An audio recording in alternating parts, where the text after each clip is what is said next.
पे और जो है अलग या कह लें कि डीपर एस्पेक्ट्स पे चलते हैं, तो आप हेडिंग डालिएगा अपने पास।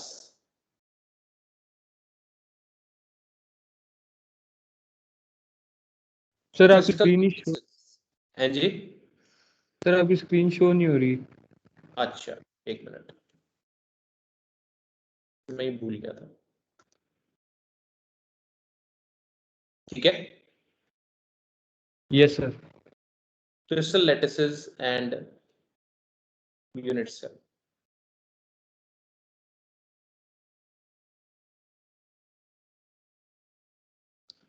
ठीक है, तो अब हम जो है इसमें जो है एक सॉलिड, अब मैंने आपको बताया था हम क्रिस्टलाइन सॉलिड्स पे चल रहे हैं, तो उसका और जो है ना मतलब जो हम उसका इंटरनल स्ट्रक्चर अब हम देखने की कोशिश करेंगे।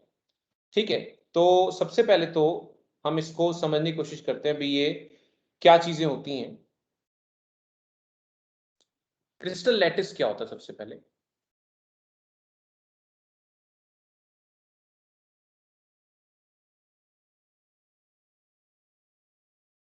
ये क्या है? A regular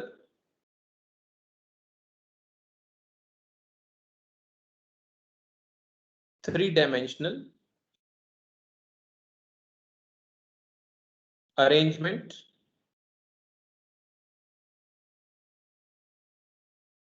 of points. मतलब पॉइंट्स से मतलब होता है पार्टिकल्स। सर वीडियो पॉइंट्स से मतलब फ्रीज होता हो है गई है। एंजली, क्या क्या हो रहा है? सर रेगुलर 3 के बाद कुछ लिखा हुआ नहीं आ रहा। हॉरिजॉन्टल करो मोबाइल को बेटा। सर लैपटॉप पे अब आ गया। A regular three dimensional arrangement of particles या पॉइंट्स, ठीक है ना, in space is called a crystal lattice. इसको आप क्या बोलते हैं? क्रिस्टल लैटिस बोलते हैं। ठीक है, और इसी तरह से दूसरी चीज इसमें जो है, पहले हम यही समझ रहे हैं भी क्या चीज क्या है, unit cell.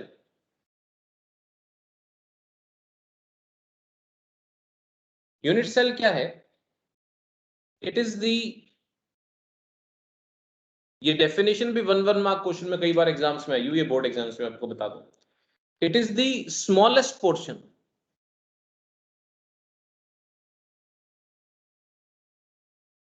of a crystal lattice which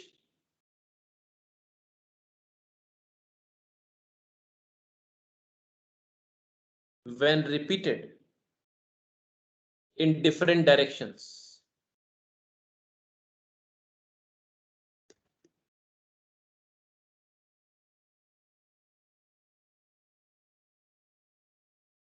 generates the entire lattice, उसको बोलते हैं unit cell.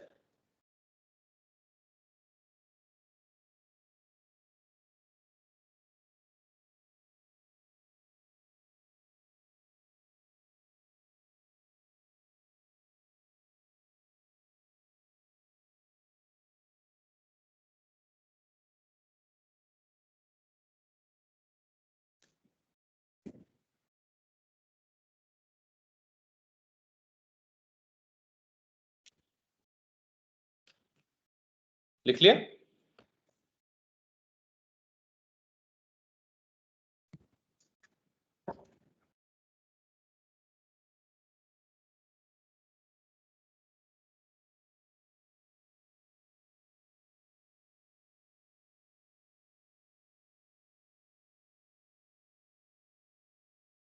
Yes sir.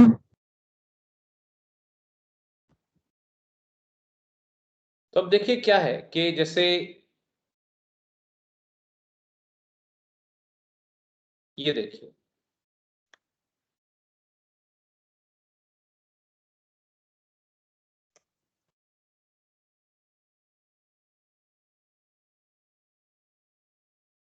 System move कर रहा है, एक सेकेंड।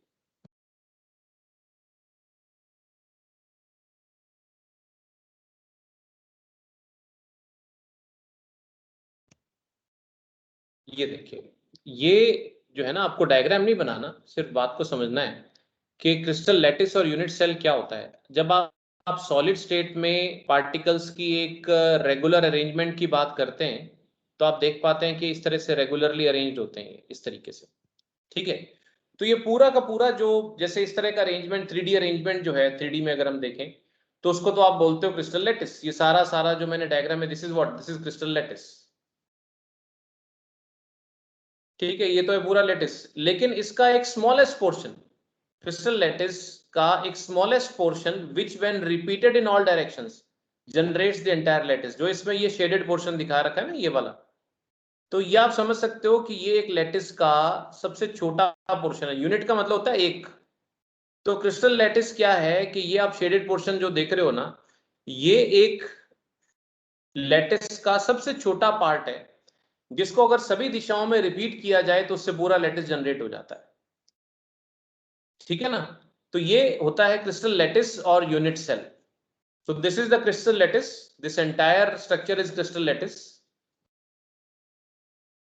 और उसका जो मिनिमम रिप्रेजेंटेशन है, this is a unit cell. एक तरह से जब भी आप नया चैप्टर शुरू करते हैं तो डिक्शनरी आती है ना उसके अंदर, तो इस चैप्टर की डिक्शनरी में ये दो शब्द आते हैं आपके पास, क्रिस्टल लैटिस और unit cell. Is it clear?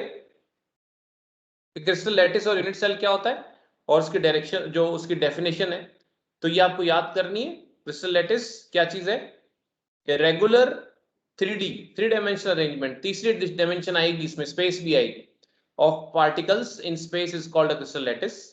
और unit cell, the smallest portion of crystal lattice which when repeated in different directions generates the entire lattice।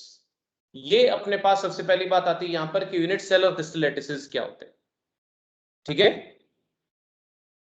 अब देखिए कुछ पते की बातें, वो ये है कि ईच पॉइंट, ये जो आपने जो डॉट्स मैंने बना रखे थे ब्लू, ये जो पार्टिकल्स बना रखे हैं ना, ये जो बना रखे हैं, इनको लैटिस पॉइंट्स बोलते हैं, जहां पर पार्टिकल होता है, ठीक है। Each point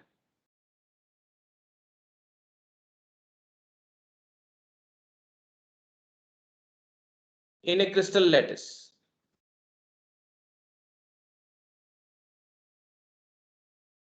is called a lattice point or lattice site, ठीक है।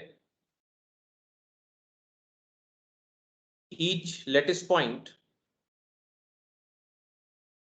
हर जो lattice point है वो क्या करता है, represents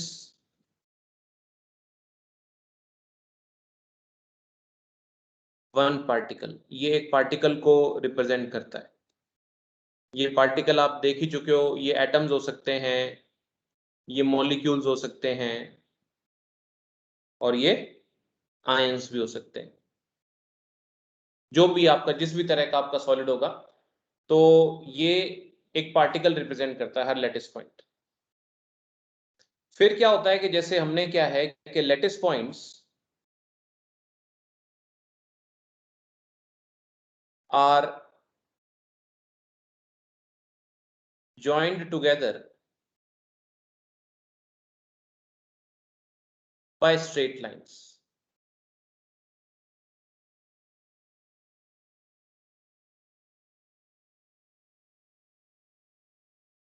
to bring out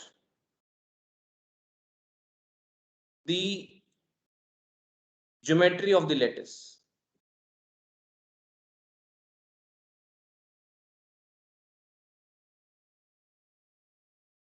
in lattice points को हमने लाइनों से जोड़ रखा है।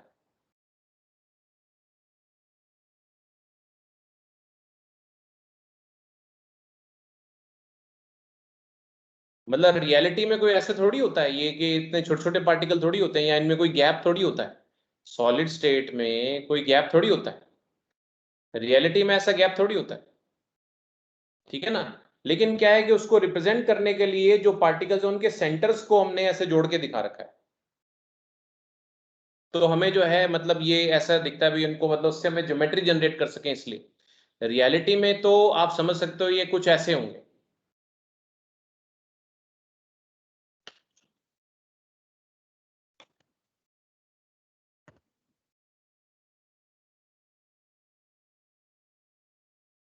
नेक्स्ट पेज ले लो एक बार।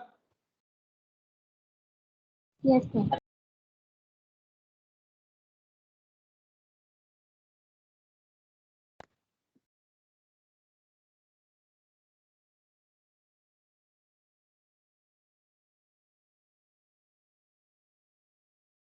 रियलिटी में तो ऐसे पैक्ड है, ऐसे जैम पैक्ड है बिल्कुल पार्टिकल्स, ठीक है ना। लेकिन हम रिप्रेजेंट करने के लिए, मतलब आप समझो कि इसको सिंपलीफाई करने के लिए हम ऐसे करके दिखाते हैं ताकि आपको बात समझ आ सके और हम उसकी ज्योमेट्री को समझ सके। वरना रियलिटी में तो ये बिल्कुल टाइटली पैक्ड है, ठीक है ना, ऐसे पैक्ड है। तो उनके सेंटर्स को जब हम जोड़ते हैं ना तो हमारे पास एक ज्योमेट्री जनरेट हो जाती है। जब सेंटर्स को जोड़ते हैं तब हमारे पास ज्योमेट्री जनरेट हो जाती है इनकी। जैसे मैं और थोड़ा बेहतर तरीके से दिखाने की कोशिश करूं कि मान लो जैसे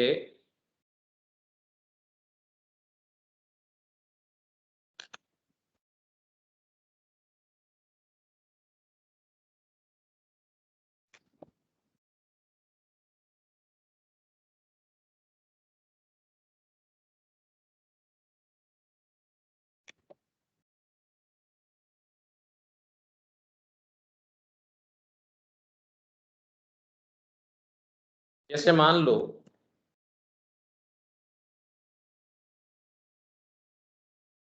ये है, अब ये टाइटली पैक्ड है, मगर इनके अगर सेंटर्स को जोड़ू, मान लो ये जो ग्रीन वाले पार्टिकल्स हैं, इन ग्रीन वाले पार्टिकल्स को सेंटर को अगर मैं जोड़ू तो आप समझ सकते हो कि यहाँ पर एक ज्योमेट्री जनरेट हो जाएगी आपके पास एक पर्टिकुलर तरह की। जैसे ये देखो आप, इनके सेंटर्स को अगर मैं जोड़ूंगा, लाइनों से जोड़ते हुए दिखाऊंगा तो मुझे कोई ना कोई ज्योमेट्री जनरेट होती हुई दिखेगी, ठीक है ना। जैसे पीछे वाले पार्टिकल्स हो गए, तो इनको अगर मैं जोड़ूंगा तो मुझे यहाँ पर क्या है, जैसे क्यूब बनता हुआ नजर आएगा।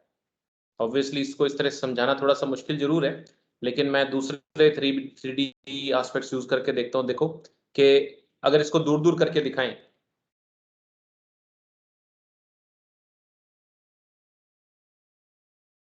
इसको मतलब क्या होता है कि बॉल एंड स्टिक मॉडल भी बोलते हैं। जैसे कई पहले आप तो अपने पास ये 3D ऐसे इंप्रेशंस आने लग गए, पहले बॉल स्टिक जैसे बॉल से और स्टिक से लेकर दिखाते थे इसको, जैसे इस तरीके से,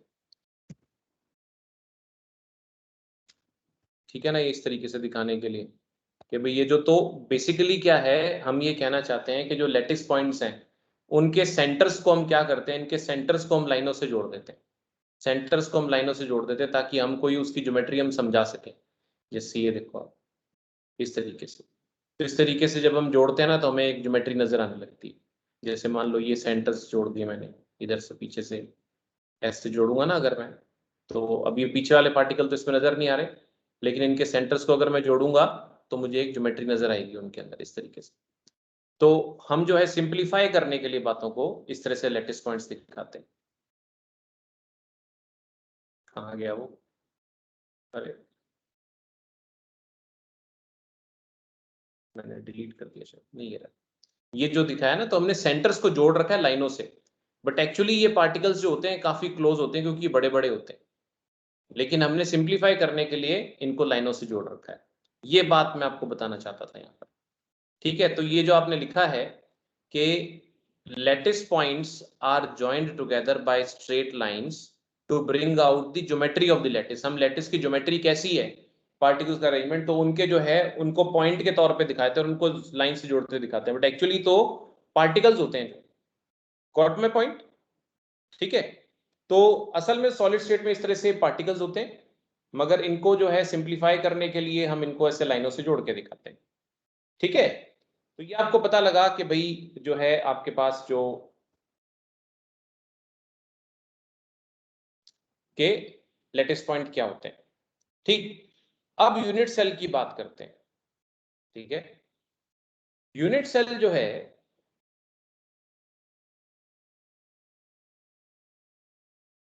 ये यूनिट सेल मतलब पूरा लैटिस हो गया। अब उस लैटिस का smallest part unit cell is characterised bye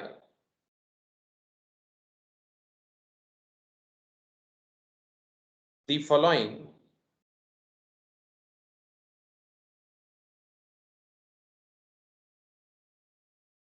six parameters called the lattice parameters। जैसे जैसे मैं आगे बढ़ूंगा ना वैसे वैसे मेरी चीजें और क्लियर होती चली जाएंगी। थोड़ा सा 1 मिनट थोड़ी पेशेंस तो रखनी पड़ेगी। पहला, इट्स डायमेंशंस। यूनिट सेल की बात कर रहे हैं। यूनिट सेल की डायमेंशंस यानी कि edge length along the 3 edges A, B and C। These edges may or may not be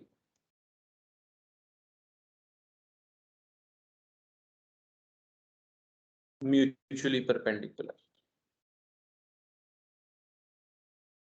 ये एक दूसरे के परपेंडिकुलर हो भी सकती हैं, नहीं भी हो सकती। ठीक है। और दूसरा जो लेटेस्ट पैरामीटर, मतलब ये तो 3 पैरामीटर, 6 में से 3 तो ये हो गए, और वो हैं बाकी 3 parameter angles between the edges.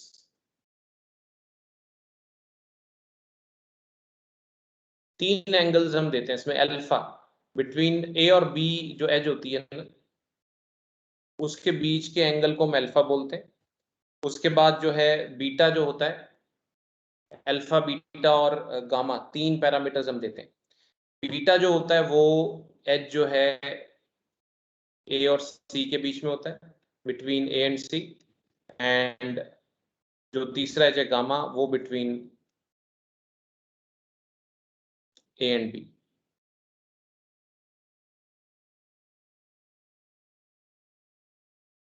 तो ये 6 लेटेस्ट पैरामीटर्स होते हैं जो कि एक यूनिट सेल की पहचान होते हैं, जिससे एक यूनिट सेल को हम पहचानते हैं।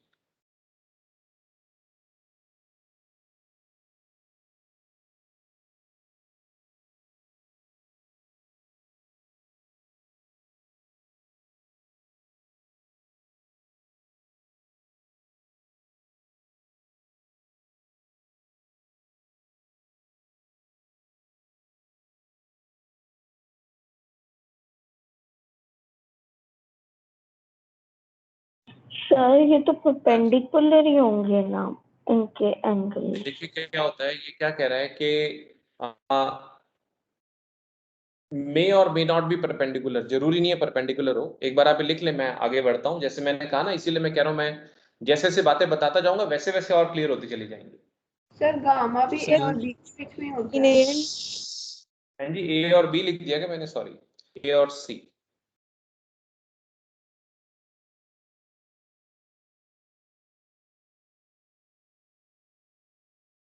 सर ए और सी भी तो लिख रखा है आपने सर, बीटा के लिए।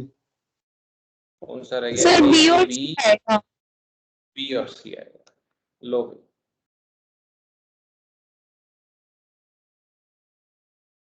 ठीक है।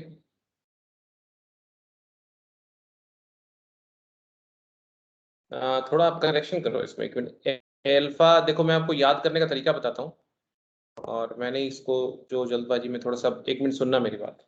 ए फॉर अल्फा होता है ना, ए फॉर अल्फा होता है तो ए नहीं आएगा, इसको थोड़ा करेक्शन कर लेना प्लीज ध्यान से। बी एंड सी आएगा। ए फॉर अल्फा होता है ना, तो ए को छोड़ के बी और सी के बीच का अल्फा होता है।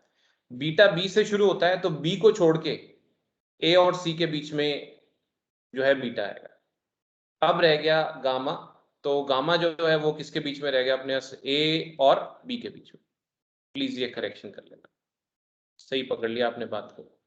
ठीक है, तो ये थोड़ा सा, जैसे मान लो मैंने जैसे याद कर रखा है, मैंने ऐसे याद कर रखा है भी अल्फा स्टार्ट्स फ्रॉम ए, तो उसमें ए नहीं आता, बी और सी के बीच में आएगा। बीटा स्टार्ट्स फ्रॉम बी, तो उसमें बी नहीं आता, ए और सी के बीच में बीटा एंगल है। और जो गामा है वो फिर ऑब्वियसली तीसरा ऑप्शन यही रह गया अपने पास। तो देखो इसको अगर अपन ड्रॉ करेंगे, ले लो ना नेक्स्ट पेज में, ये प्लीज अब सही लिखा है यहाँ पर, आप करेक्शन कर लेना। ले लो नेक्स्ट पेज। जैसे अगर मान लीजिए अपन एक क्यूब या क्यूबॉइड के तौर पे इसको बना के देखें, एक यूनिट सेल को अगर हम बनाएं, तो यूनिट सेल में जो हमने अपनी तरफ से एक नॉर्म फिक्स कर रखा है उसको हम देख लेते हैं।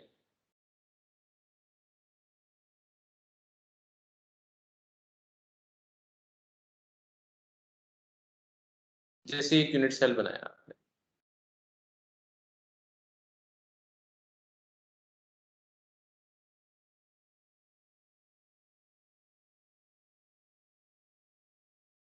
ठीक है, तो इसमें जो है ये जो लाइन है ना, इसको आप ए लेबल करते हैं, ये वाली, ये ए है, ठीक है।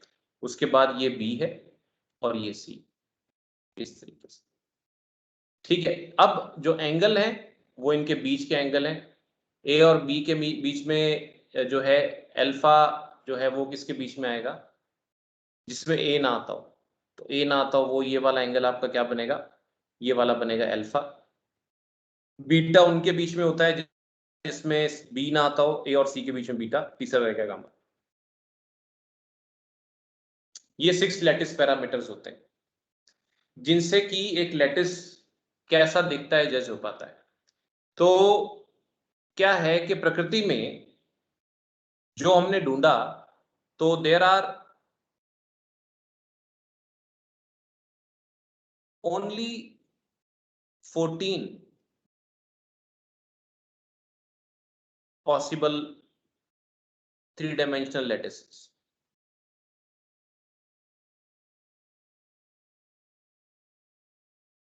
सिर्फ 14 3-dimensional lattices पॉसिबल हैं जितने भी सॉलिड्स हमें मिलते हैं क्रिस्टलाइन में। तो इनको हम क्या बोलते हैं, इसको हम बोलते हैं साइंटिस्ट के नाम पर जिसने इनके बारे में रिसर्च करके पता लगाया, दीज आर कॉल्ड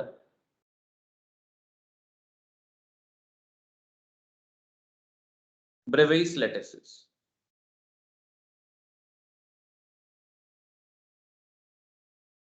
इनको हम ब्रेवेस लैटिसेस बोलते हैं, वो साइंटिस्ट के नाम पर जिसने इनको मतलब जिनके इनके बारे में पता लगाया। लैटिस पैरामीटर्स डायग्राम नहीं आते इनके बनाने के लिए, लेकिन आपको पता होना चाहिए भी जो ब्रेवेस लैटिसेस, जैसे इनमें क्या होता है कि वही A B C alpha beta gamma अलग अलग टाइप के हमें मिले, तो उसी बेसिस पर जो है को क्लासिफाई किया गया।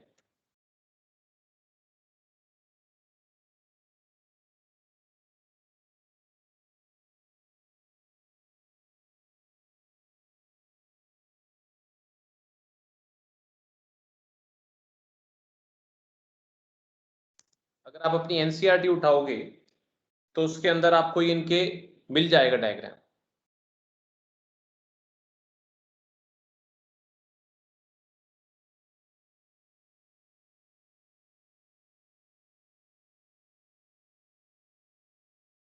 सर ये समझ नहीं आ रहा, वापस बता हाँ दे। मैं बताता हूँ, एक सेकेंड, जस्ट अ मिनट।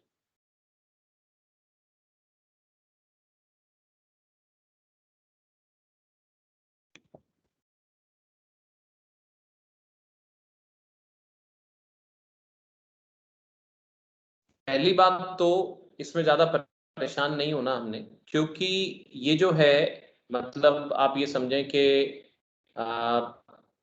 बहुत ज्यादा डिटेल में अपने को नहीं करना, सिर्फ पता होना चाहिए आपको कि जो चीज मैं आपको बता रहा हूँ कैसे होती है। नेचर में जो हमें सॉलिड्स मिले हैं, क्रिस्टलाइन सॉलिड्स, उनकी जो रिलेटिव अरेंजमेंट है वो इस तरह की मिली अलग अलग, इस तरह से। इसको ब्रेवेस लैटिस बोलते हैं। इनके पैरामीटर्स जो होते हैं वो अलग अलग है, ठीक है ना। इसमें जैसे जो है ये जैसे मैंने अभी रैंडमली नेट से उठाया, तो इसमें अल्फा बीटा गामा और एबीसी की अलग अलग रिलेशनशिप्स होती हैं। तो कुल मिला के ये जो है ना, ये स्ट्रक्चर्स अगर आप काउंट करोगे तो 14 टाइप के लैटिसेस हैं। 1 2 3 4 5 6 7 8 9 10 11 12 13 और 14, 14 टाइप के जितने भी हमें क्रिस्टलाइन सॉलिड्स मिलते हैं उनमें ये 3-dimensional अरेंजमेंट, ये 14 टाइप का हमने देखा है। अब ये जो है इनमें क्या होता है कि अलग अलग पैरामीटर्स होते हैं, किसी में मतलब इसने A1 A2 A3 लिखा है, अपन कोई और उठा लेते हैं, 1 मिनट, अपने को तो नेट से उठाना है, 1 मिनट, मैं कोई ऐसा लिख लेता हूँ जो अपन ने अल्फा बीटा गामा और ABC लिया है।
जैसे अपनी NCERT का एक टेबल है, ठीक है, पूरा टेबल नहीं है इसके अंदर, लेकिन इसमें क्या है कि लैटिसेस जो हमें प्रकृति में मिले, ठीक है, उसमें ये किस बेसिस पर हैं कि इनमें जो है जो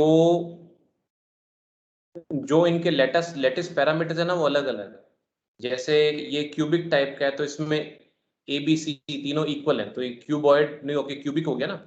इसमें अल्फा बीटा गामा भी 90 डिग्री है, तो ये इसकी अगर अब मैं शक्ल बनाना चाहूँ तो कैसी बनेगी, इसकी बिल्कुल प्रॉपर एक क्यूब बनेगा, ये प्रॉपर क्यूब बनेगा ये, जिसमें अल्फा बीटा गामा भी बराबर होंगे और जो है मतलब ABC भी, अल्फा बीटा गामा 90 डिग्री और ABC भी बराबर होंगे। दूसरा मान लो ये टेट्रागोनल हो गया, तो इसमें क्या कहता है ये कि जैसे A और B, जैसे इसमें जैसे अब ये लिखा हुआ A is equal to B but not equal to C, तो A और B इसमें इक्वल होंगे, यानी ये लाइन और ये लाइन तो इक्वल होगी, लेकिन C ज्यादा लंबी भी हो सकती है, कम लंबी भी हो सकती है।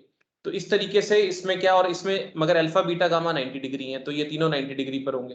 तो ये प्रकृति में मिलने वाली चीजें जो हमें मतलब सॉलिड्स जो हमें मिले हैं, उनके रिलेटिव अरेंजमेंट पर बेस्ड अपने को ये बातें करनी है, उनके रिलेटिव अरेंजमेंट पे बेस्ड अपने को ये स्ट्रक्चर्स डेवलप हुए हुए हैं, ठीक है ना। तो ये 6 जो लेटिस पैरामीटर्स हैं, जैसे टेट्रागोनल में ये तो क्यूब बन गया बिल्कुल क्यूबिक में, टेट्रागोनल में ऐसा बनेगा ये। अब मान लो ऑर्थोरोम्बिक है, तो इसमें ABC तीनों एक दूसरे की इक्वल नहीं है, लेकिन अल्फा बीटा गामा जो है वो 90 डिग्री होते हैं। तो इसमें क्या होगा कि मान लो ए और जो है आपका B छोटा हो गया और C थोड़ा मीडियम हो गया, तो तीनों ही अलग अलग होंगे इसके अंदर, ठीक है। हेक्सागोनल में इसमें क्या है, A और B इक्वल है, C इक्वल नहीं है, लेकिन जो गामा है इसमें 120 डिग्री है, तो ये ऐसा जो गामा की अगर आप बात करेंगे 120 डिग्री है, तो ये थोड़ा टिल्टेड बनेगा। तो अलग अलग इसमें क्या है ज्योमेट्रीज आती हैं, मतलब जो आपके पास ये अलग अलग ज्योमेट्री बन जाती हैं, इनकी शक्लें अलग अलग आती हैं। तो ये टोटल 14 टाइप्स के लैटिस जो हैं ये ब्रेवेस ने इनके बारे में समझा था। जैसे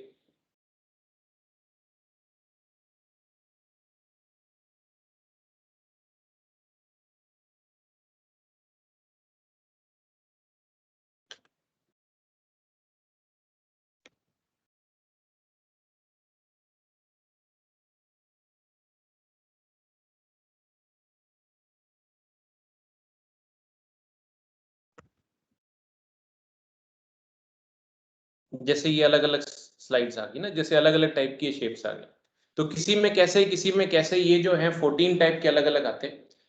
मैं आपको इस पर इसलिए स्ट्रेस नहीं दे रहा ज्यादा, क्योंकि ये सब याद करना अपना काम नहीं है कि इसमें ब्रेविस लैटिसेस कितने तरह के होते हैं, ठीक है ना। ये आपको याद करना कि भाई ABC इक्वल है, अल्फा बीटा गामा में क्या रिलेशन है।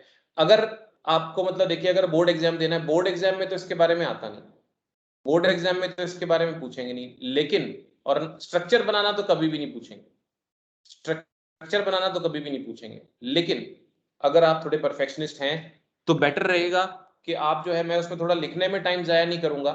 आपको इसके लिए क्या करना है कि हमारी NCERT बुक में टेबल 1.3 बनी हुई है, ठीक है, वो आपने देखनी है। तो वो मैं अब आपको थोड़ा देखो, अभी तक जो हमने किया उसमें यहाँ पर मैं आपको लिखवा देता हूँ कि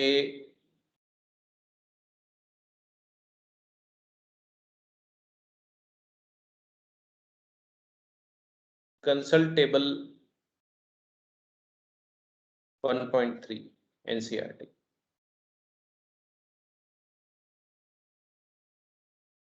for the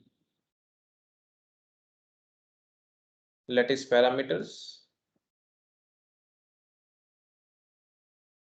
and examples of all the Bravais lattices. जितने भी ब्रेविस लैटिसेस हैं, ये जो मैंने अभी आपको दिखाया था ना, ये वाला जो डायग्राम, ये टेबल अपनी एनसीईआरटी का ही है, जिसमें क्या है, जैसे हर कैटेगरी का फिर एग्जांपल है, NaCl, जिंक ब्लेंड, कॉपर, हर एक कैटेगरी का एग्जांपल है। मैं जो आपसे कहना चाहता हूँ वो ये कि भाई एनसीईआरटी तो नहीं कहती, मतलब अपने को बोर्ड एग्जाम्स तो नहीं कहते कि अपन इनको याद करें, लेकिन कॉम्पिटिशन्स के लिए बिल्कुल आपको याद करना चाहिए। अगर आप मान लो कोई नीट का या IIT का एग्जाम्पल मतलब एग्जाम दे रहे हो, तो मैं ये कहूँगा फिर उसमें आपको क्रैम करना पड़ेगा कि मतलब टोटल आप देखोगे 14 टाइप्स की दिखेंगी आप, इनके अलग अलग नाम हैं, cubic, tetragonal, orthorhombic, hexagonal, rhombohedral, लेकिन आपको नाम याद करने हैं और साथ में एग्जाम्पल आपने याद करने हैं।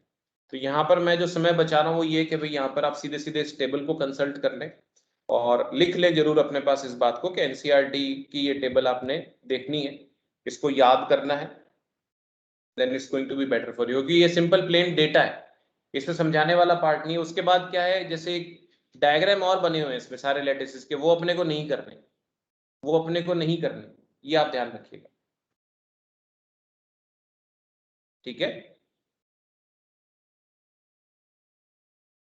आगे बढ़े, दोबारा देख लें अपने जो अभी तक समझा कि मैंने आज बात शुरू करी क्रिस्टल लैटिस और लैटिस पॉइंट से। क्रिस्टल लैटिस जो दिमाग में हमारे होता है सिर्फ एक क्यूब ही होता है, हालांकि हमारी स्टडी एक्चुअली क्यूबिक स्ट्रक्चर में ही रहेगी, हमारी स्टडी क्यूबिक स्ट्रक्चर में लिमिटेड रहेगी, लेकिन दुनिया में जो सॉलिड मिलते हैं क्रिस्टलाइन, उसमें जरूरी नहीं होता कि ऐसा क्यूबिक ही हो, जरूरी नहीं होता कि इसमें अल्फा बीटा गामा 90 डिग्री हो और ABC इक्वल हो, ऐसा जरूरी नहीं है। क्योंकि ऐसा जरूरी नहीं है तो फिर कैसे कैसे हो सकते हैं, तो वो जो है हमारे हमारे को प्रकृति में जो मिले हैं उसका डेटा हमारे लिए ब्रेविस नाम के, हालांकि वो मैथमेटिशियन था, उसने इकट्ठा किया था, और हमने देखा कि प्रकृति में 14 तरह के ये 3 डायमेंशनल अरेंजमेंट्स मिलते हैं। तो वो 14 टाइप्स में क्या है, सभी में ABC इक्वल या अल्फा बीटा गामा जो है 90 डिग्री नहीं होता, तो अलग अलग होते हैं। तो वो आपको इस टेबल पे मिलेंगे, कौन कौन से होते हैं आपने अगर देखने हैं तो इस टेबल को आप देख लेना। मैं उस चीज पर जरा समय नहीं लगाऊंगा, नहीं तो मैं यहाँ से मैं आपको टेबल से लिखवाऊँ, कोई तुक नहीं है, आप सीधे उस टेबल से याद करो, याद करने चाहिए वैसे, क्योंकि हम परफेक्शनिस्ट हैं, ठीक है। ओके, यहाँ तक बात, मेरा मैसेज क्लियर है जो मैं Yes. बताना चाहता हूँ। ओके, अब देखिए थोड़ी सी दिक्कत आने वाली है, चीजों को समझना पड़ेगा हमें, ठीक है। तो हम जो है थोड़ा 3D वर्जन में हम चलेंगे अब, तो कैसे उसको मैनेज करना है देखते हैं। तो नेक्स्ट अपने चलते हैं आगे।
नाटकबाजियां भी ज्यादा सीखनी पड़ती हैं इसमें।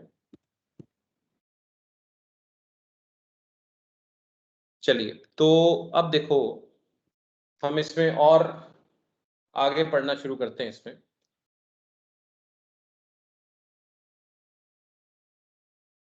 अगली हेडिंग डालिएगा, यहां से अब इसका इंपॉर्टेंट सेगमेंट शुरू होता है, वो है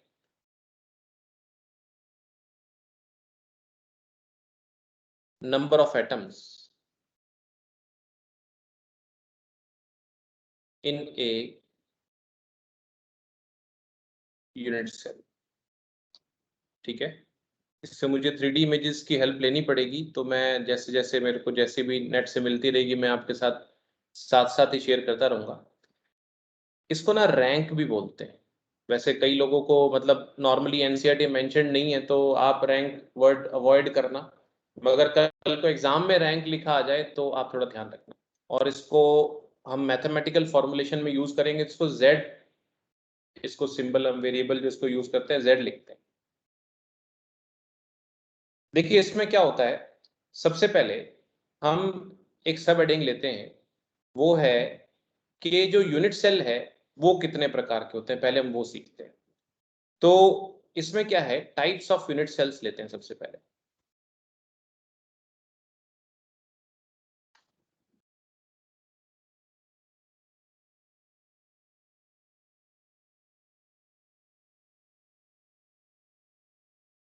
यूनिट सेल जो है हमें जो मिले हैं नेचर में, उनकी अगर हम बात करें कैसे कैसे हमें यूनिट सेल्स मिल चुके हैं, तो इनको हम जो है can be classified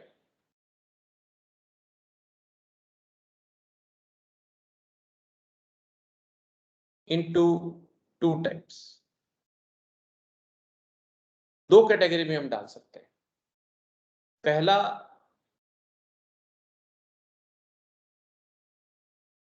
primitive unit sales.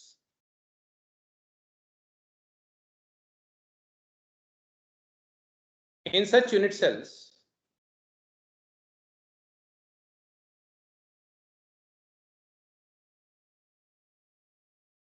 particles are present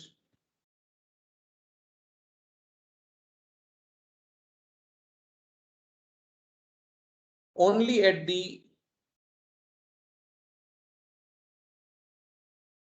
corner positions of the unit cell.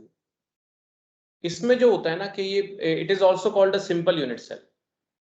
It is also called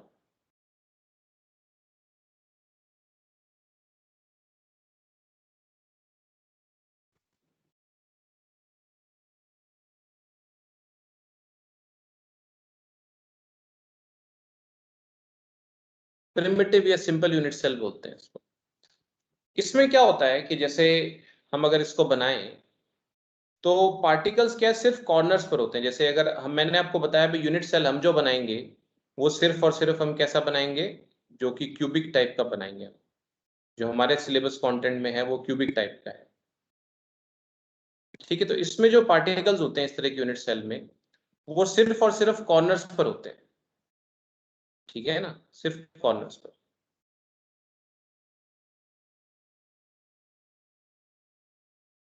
तो इसको हम प्रिमिटिव यूनिट सेल बोलते हैं।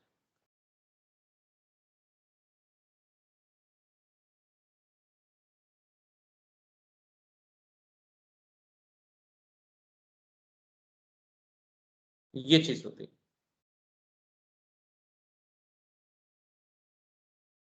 ठीक, दूसरी कैटेगरी जो होती है उनको बोलते हैं centred unit sales.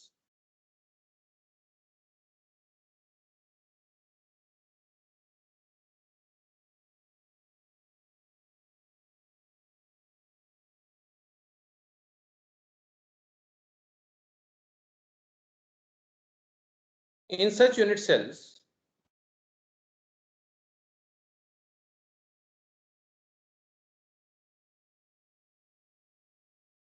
particles are also present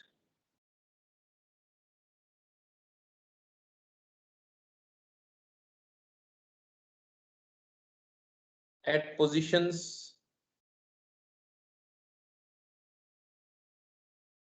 other than corners.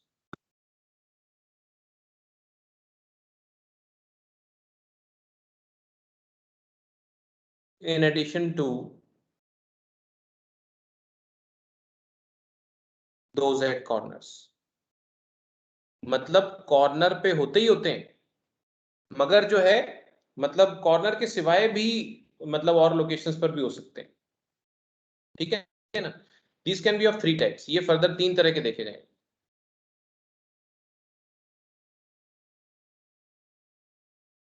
तीन कैटेगरीज में हमने देखी। पहला जो इसमें है वो कहलाता है body centred. Centred unit cell की टाइप है body centred unit cell.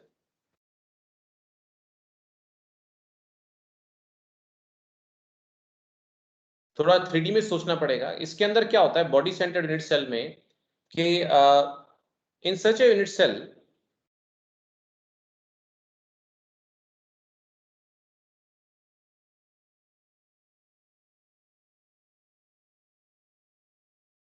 One particle, जो भी पार्टिकल्स मतलब ये एटम मॉलिक्यूल आयन जिस भी तरह की हम पढ़ रहे हैं, is present at its body center besides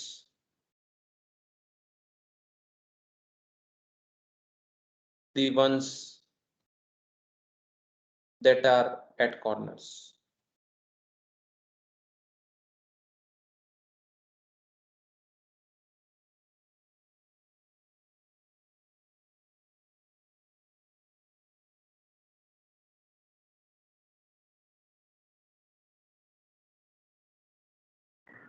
sir हाँ जी, आइस की तो क्रिस्टल लैटिस ही है, वो किस में आएगी, प्रिमिटिव या सेंटर? अभी अभी करते हैं अपन बात, सारी बताऊंगा मैं आपको।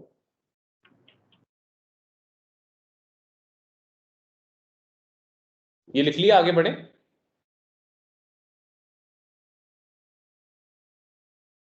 Yes sir.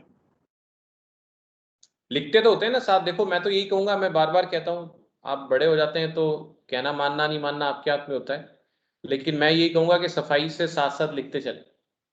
Chemistry theoretical subject है, डॉक्यूमेंटेशन बहुत जरूरी है। इसकी इंपॉर्टेंस समझ आती है 6 महीने बाद, जब हमें जरूरत पड़ती है दोबारा से। तो ढंग से सफाई से लिखा हुआ होगा तो आप बहुत एडवांटेज में रहोगे। तो अभी तकलीफ उठानी पड़ेगी, वो बात है। तो देखो जैसे बॉडी सेंटर्ड में क्या होता है, आप बात को समझो। पहले तो आप ये समझो बॉडी सेंटर किसको बोलते हैं। बॉडी सेंटर किसको बोलते हैं is equal to the point of a unit cell where its 4 body diagonals intersect each other.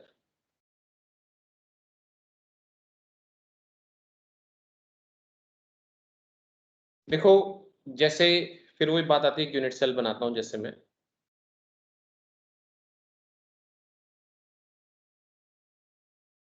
ठीक है। मेरी ड्राइंग तो अब जो है वो इस उम्र में आके अब सही हो नहीं सकती।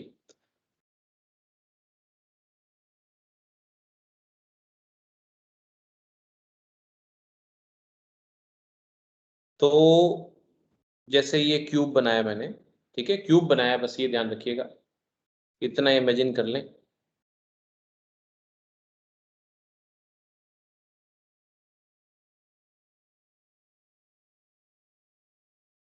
तो ये जो पार्टिकल्स हैं आपके, ये कॉर्नर पे तो होंगे ही होंगे, बॉडी सेंटर में कॉर्नर के पार्टिकल्स तो होंगे ही होंगे, मगर कॉर्नर के साथ साथ अब ये कॉर्नर के पार्टिकल्स हैं जैसे, तो अब ये इंटरसेक्ट, मतलब इनका अगर मैं बॉडी डायगोनल बनाता हूँ, बॉडी डायगोनल का मतलब ये हुआ जैसे मान लो ये पीछे वाला पार्टिकल है, इससे लेकर आगे वाले पार्टिकल तक एक डायगोनल हो गया बॉडी में, स्पेस में, है ना। उसी तरीके से जैसे मान लो ये पीछे वाला पार्टिकल, ऊपर वाला पार्टिकल, इससे नीचे वाले पार्टिकल पर ये जो है दूसरा डायगोनल हो गया। इस आगे वाले पार्टिकल से नीचे पीछे वाले में ये जो डायगोनल हो गया, ठीक है। एक पार्टिकल में बनाना रह गया मेरा, ये इससे जो है मतलब इसी तरीके से ये चौथे ये जो है आप समझ सकते हो कि यहाँ पर कितने बॉडी डायगोनल बन जाते होते हैं, एक क्यूब के कितने कॉर्नर्स होते हैं। ये छोटी छोटी बातें क्या पता अगला कल को पूछ ले भी बॉडी डायगोनल बनते कितने क्यूब में, बॉडी डायगोनल बनते कितने क्यूब में, मतलब पार्टिकल से पार्टिकल अगर, तो आप कितने जोड़ सकते हैं। 8 कॉर्नर जैसे आप जिस कमरे में बैठे हो, है ना, 8 डायगोनल बन जाएंगे। 4 एक है, आप एक सिंपल बात बताओ, ये कॉर्नर थोड़ी 8, जैसे मान लो एक स्क्वायर है, इसमें कितने डायगोनल बन जाएंगे, 2 बनेंगे ना। इसमें एक डायगोनल ये बनेगा, एक डायगोनल ये बनेगा, कोने से कोने जोड़ने। अब इसमें बॉडी डायगोनल में क्या, आपको जैसे आप कमरे में चल रहे हो ना, कमरे में चल रहे हो, कमरे में बैठे हो, जिस भी रूम में आप बैठे हो, जैसे मैं रूम में बैठा हूं, तो मैं मेरे सामने वाला कोना देखता हूं, सामने वाला कोना और नीचे वाला कोना डायगोनली, रूम के सीलिंग में सामने वाला कोना और उसके डायगोनल नीचे वाला कोना, तो वो डायगोनल रूम के बॉडी में से जाएगा कि नहीं जाएगा। जैसे पनीर टिक्के में से सीख जाती है जब उसको पनीर टिक्के को बनाते हैं, दैट इज बॉडी डायगोनल। तो कितने बनेंगे बॉडी डायगोनल, 4 ही तो बनेंगे, 8 कैसे बन जाएंगे, 4 पार्टिकल्स। अब देखो, जैसे आप देखो मैंने किस किस को जोड़ा है। एक नंबर,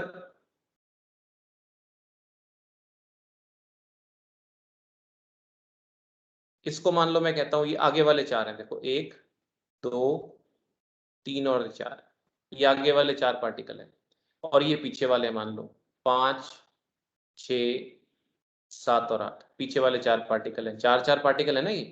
तो आप देख लो, इनको जोड़ूंगा तो 1 और 7 को जोड़ा है मैंने, ठीक है। तो 1 जो है डायगोनली तो इसी से जुड़ेगा ना, 7 से जुड़ेगा। अगर बॉडी में से डायगोनल ले जाना है तो मुझे जो पार्टिकल 1 है वो 7 से ही जुड़ सकता है, और कैसे डायगोनल बनेगा, जो बॉडी पर डायगोनल, बॉडी मतलब बॉडी में से जाना चाहिए। क्योंकि जो मैं, आप अगर दूसरा कोई डायगोनल सोच रहे हो ना, मान लो आप ये डायगोनल सोच रहे हो, मान लो ये 5 से 2 को जोड़ दिया, तो ये तो फेस पर बना हुआ डायगोनल हो गया ना, क्योंकि ये तो फेस है, ये क्यूब का फेस है, ये वाला पोर्शन तो फेस है ना। मैं फेस डायगोनल की बात नहीं कर रहा, मैं बॉडी डायगोनल की बात कर रहा हूँ। यहाँ पर जो चीजें आ रही है ना, जो मैं बातें कर रहा हूँ, ये थोड़ी समझने वाली इसलिए जरूरी है क्योंकि इन चीजों पर छोटे छोटे वो क्वेश्चन पूछ लेते हैं। अभी कितने बॉडी डायगोनल बन सकते हैं टोटल, 4। समझ आई मेरी बात। 1 2 3 नहीं समझ आई 4 अर्चिता, 1 सर आगे आगे समझ में, 4 बॉडी डायगोनल बनेंगे। तो जो इसमें बॉडी सेंटर्ड में क्या होता है कि पार्टिकल्स सारे 8 के 8 कॉर्नर्स पर तो है ही हैं, साथ में एक पार्टिकल जो है वो बॉडी सेंटर में भी है, यहां पर बॉडी सेंटर में भी है एक पार्टिकल, इस तरीके से। This is called body centred unit cell. इसमें बॉडी सेंटर में भी, अपन इसको काला ही बनाते हैं, क्यों, इसको ग्रे कर देते हैं, चलो। तो ये आपका जो है बॉडी सेंटर्ड यूनिट सेल कहलाता है, ठीक है। दूसरी कैटेगरी जो आती है इसके अंदर, वो कहलाता है face centred unit cell.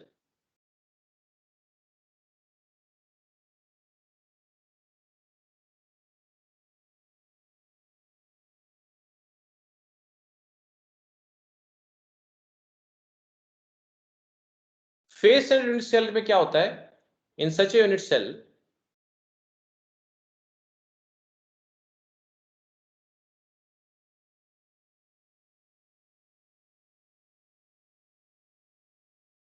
one particle is present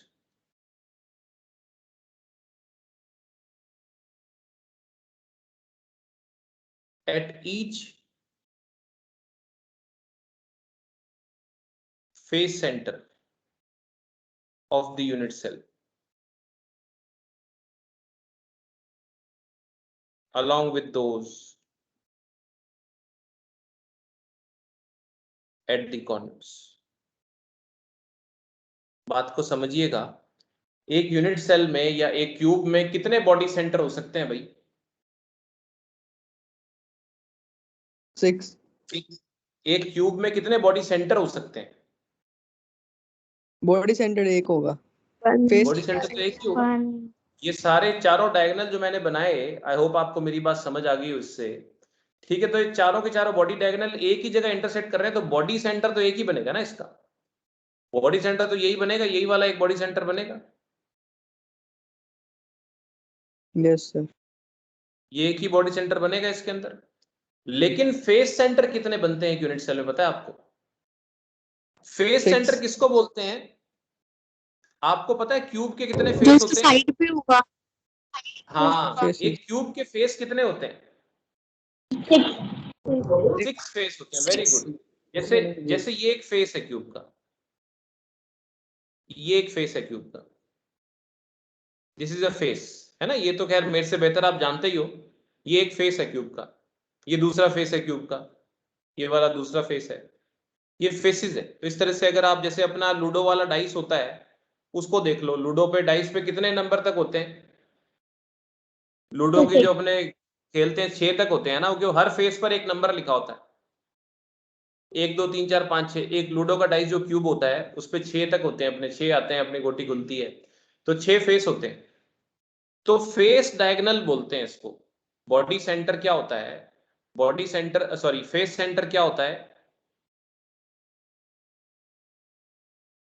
face centre, the point on the face of a unit cell where the two diagonals, two face diagonals intersect each other.